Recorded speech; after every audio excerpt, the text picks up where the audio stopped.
सुप्रभात। मैं हूँ जगेंद्र राणा और आज का जो हमारा आध्यात्मिक विषय है वो है अंतमति सोगति। अंतमति सोगति। देखिए, सत्य के उपासक को कठिनाइयां और कांटे भी कभी कभी मिलते हैं। सूली ऊपर सेज पिया। भक्त प्रहलाद की कथा आप सभी जानते हैं, मगर भगवान के दर्शन भी हुए अंततः। तो जब एक ही का और एक ही ख्याल होता है तब ख्याल उधर ही लगा रहता है और हमारी इच्छा शक्ति प्रबल हो जाती है। यही मंत्र करने का फायदा होता है। हमारा मंत्र जब भगवत प्राप्ति है तो सारा ख्याल उधर ही लगेगा। जो साधक प्रतिदिन 200 माला का जाप करते हैं उनके पास से राम राम का क्रम चलता रहता है। रात दिन राम राम की ध्वनि आती रहती है। आश्रम में मुन्नी है हमारी भांजी, वह 200 माला तक कर लेती हैं, जो रात में सोते जगते समय हर सांस में राम राम निकलता रहता है। अभ्यास से सब कुछ हो जाता है। करत करत अभ्यास के जड़मत हो सुजा। तो जब हम सारे काम भगवान के लिए करते हैं तब कर्मयोग कहलाता है। भक्त जब भगवान के लिए कार्य करता है तब भक्ति योग हो जाता है। एक सन्यासी थे, अपने चेले के यहाँ गए। रात भर वो फोन पर मोल भाव करता रहा, क्योंकि व्यापारी था, खरीद फरोख्त होता रहा। सन्यासी जब सुबह उठे तो सेठ जी से पूछा, सोते कब हो, खाते कब हो? सेठ जी ने कहा, जब समय मिल जाए तब। तो ये कहलाती है धन की भक्ति। ऐसी भक्ति भगवान के लिए हो जाए तो कल्याण ही कल्याण। अंतवती सो गति। क्योंकि मनुष्य प्रेम बंधन में बंधा हुआ है और बंधन इतना जटिल और उलझा हुआ है कि सुलझाने का प्रयत्न किया जाता है तो असफलता प्राप्त होती है। जिसे प्रेम बंधन जन साधारण में कहते हैं वह मोह जाल है, जिससे मनुष्य के अंदर विवेक शक्ति नहीं रहती। इसी कारण समय समय पर आवश्यक बातों को तो छोड़िए, बहुत साधारण बातों को नहीं समझ सकता कि ऐसा क्यों हुआ। सबसे सीधा साधा सरल और बचाव का मार्ग यही है कि देश काल और परिस्थिति के अनुसार अपना कर्तव्य पालन यथाशक्ति करता रहे और भगवान पर भरोसा रखते हुए सब कार्य उन्हीं को अर्पण कर दे। और यदि अपने आप को ही भगवान को अर्पण कर दे तो कर्ता धर्ता सब वही हो जाते हैं। तब हमारे कर्म निष्काम होने के कारण ठीक ठीक अपनी जगह पर आवश्यकता अनुसार होते रहते हैं, जिससे किसी प्राणी के संबंधी इत्यादि सुख दुख का कारण नहीं हो सकता। कि मालिक तेरी रजा रहे और तू ही तू रहे, बाकी न मैं रहूं न मेरी आरज़ू रहे। एक बार हम अक्षोर मिर्जापुर डॉक्टर साहब के घर गए, कुछ दिन ठहरे भी। अच्छी बात यह लगी कि डॉक्टर साहब प्रातः 4 बजे उठकर प्रार्थना आरंभ कर देते हैं और उनके परिवार के सभी सदस्य, छोटे बड़े बच्चे, औरतें प्रार्थना में बैठते हैं, भजन गाते हैं। इसके बाद ही दिनचर्या आरंभ होती है। तो इस प्रकार बच्चों में और सभी परिवार के लोगों में अच्छे संस्कार पढ़ते हैं और बड़े होकर पूजा पाठ भी करते हैं। तो खास बात है संस्कार देने की। ऐसी बातें सबको समझनी चाहिए, करनी चाहिए, वरना बाद में लोग कहते हैं कि हमारा लड़का हमारी बात नहीं मानता और मनमानी करता है। तो बच्चों को शुरू से ही अच्छी बातें सिखानी चाहिए। जैसा चाहो अपने बच्चों को बना लो। किसी की भी अच्छी बातों का अनुसरण करना चाहिए, तभी जीवन सत्यम शिवम सुंदरम बन जाएगा, बिना किसी प्रयास के। अफसोस की बात यह है कि घर में लड़के, बच्चे, या यूँ कहिए कि प्यार दुलार में कभी कभी अपने माँ बाप और बड़े बूढ़ों से जिस टोन और तर्ज में बात करते रहते हैं वो पर स्वभाव बन जाता है और बड़े होने पर भी वही आदतें बनी रहती हैं। तो दूसरे जब किन्हीं बातों के लिए मन में कुंठा बैठ जाती है तो समय के साथ वह चर्चित और मुखरित हो जाती है और स्वभाव बन जाता है। यदि मन में किसी प्रकार की तरंगें उठती रहती हैं, विषय वासना की, और मन को उद्वेलित करती रहती हैं, तो ये अनुचित है। और इससे ये समझना चाहिए कि अंतर मन में कोई अंकुर है जो पनप रहा है। इसके लिए बस अपने इष्ट भगवान से प्रार्थना करनी चाहिए कि हमारे अंतर में किसी प्रकार की भावनाएं घर न कर बैठे। इसके लिए बढ़िया तरीका यही है कि हम उच्च स्वर से प्रार्थना करें और कमियों को दूर करने की कोशिश करें। प्रार्थना और प्रायश्चित द्वारा अधिकतर साधकों को शब्द का अभ्यास बताया जाता है कि हृदय पर जहाँ पर धुकधुकी होती है वो सुनो, उसमें राम नाम का शब्द या ओम का शब्द हो रहा है। वो इसलिए कि हृदय से ही सारे शरीर में खून जाता है और वह राम नाम के शब्द से अन्य किसी ईश्वर के नाम से शुद्ध हो जाता है, फिर सारे शरीर में जाता है। तो इस प्रकार की प्रक्रिया से हमारा पूरा शरीर पवित्र एवं शुद्ध हो जाता है। कभी कभी अभ्यास से राम राम की ध्वनि सुनाई पड़ती है। जो अभ्यासी हैं वो जान सुन लेते हैं और हृदय का अभ्यास साधक को बतला देते हैं। इस प्रकार शरीर की 72 नाड़ियां शुद्ध और पवित्र हो जाती हैं। तो अपने को दीनहीन जानकर गुरुदेव के सामने उनके प्रेम की भिक्षा मांगनी चाहिए।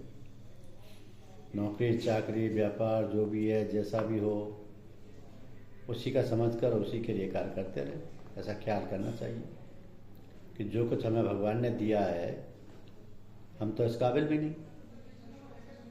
हम पर बड़ा शुक्र है उस परमपिता का जो इतना दे रहा है, उसका शुक्रिया अदा करते रहो। चाहे तंगी हो, बीमारी हो या प्रताड़ना, सब कुछ उसी की नियामत समझो। उसकी दया कृपा बराबर रहती है। यह भोग चाहे सुख के हों या दुख के, वो सब हमारे हैं, इसलिए उसी की याद में है और उसी की दया कृपा और रहमत समझकर बेड़ा पार लगा लो, सब काम ठीक हो जाएगा। तो पूजा कराते समय यहाँ लोग लाइन लगा कर बैठते हैं, वो हमें पसंद नहीं। कोई एक सीनियर आदमी बैठकर पूजा कराए, ये हम कई बार कह चुके हैं। पहले पूजा में एक ही व्यक्ति पूजा करवाता था, बाकी सीनियर लोग साइड में बैठ जाया करते थे। हमसे लोग कहते हैं कुछ बोलिए, क्या बोले? पूजा जप तप योग व्रत सब सभी से हो, प्रेम निभावन एक रस, जानत बिरला को। पूजा जप तप योग व्रत सब ही से हो, प्रेम निभावन एक रस, जानत बिरला को। तो यहाँ हम देखते हैं कि आपस में प्रेम की कमी है। कुछ लोग एक दूसरे की बुराई करते हैं, ये ठीक नहीं। संत के सामने किसी की बुराई करने से उस व्यक्ति का अनायास ही नुकसान हो सकता है, क्योंकि पता नहीं संत किस ख्याल में हो। उस समय और अर्थ से अनर्थ भी हो सकता है। इसलिए किसी की बुराई करना आपस में भी ठीक नहीं है। इससे तो पूजा नहीं करते वही अच्छे, कम से कम उनका व्यवहार तो अच्छा है। पूजा करने वाले का अखलाक व्यवहार ना संभला तो पूजा नहीं, मक्कारी है। इजाज़त इसलिए दी जाती है कि इजाज़त वालों में सुधार पैदा हो, अपनी कमियों को दूर करने का प्रयास करें। इजाज़त तो ऊपर से बुजुर्गों से आती है।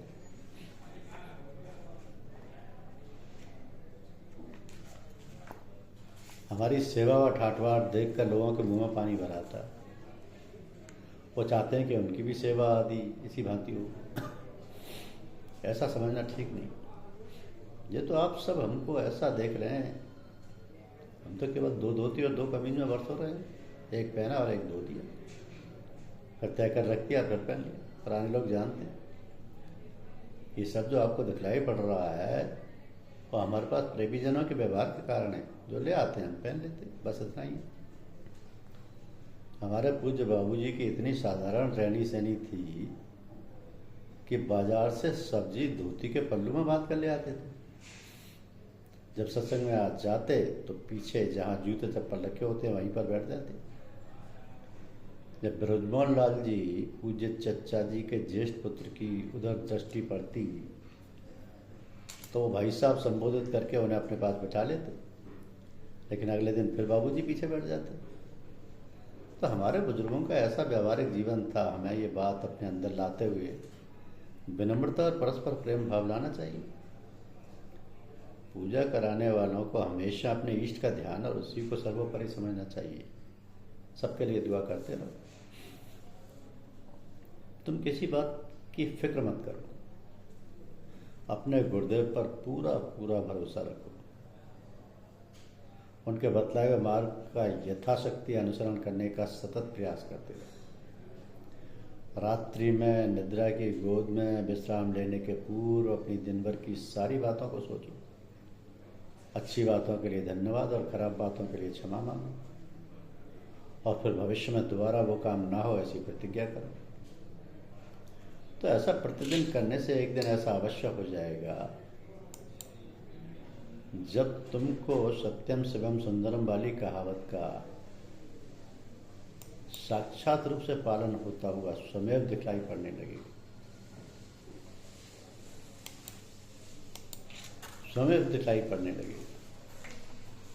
तो मनुष्य को चिंतित करने वाली उन परेशानियों और उलझनों में फंसाने वाली, उसे डांवाडोल करने वाली बातें ही उसकी कसौटी होती हैं कि वैसे अवसर आने पर अपने को कितना धैर्यवान और साहसी बनाए रख सकता है।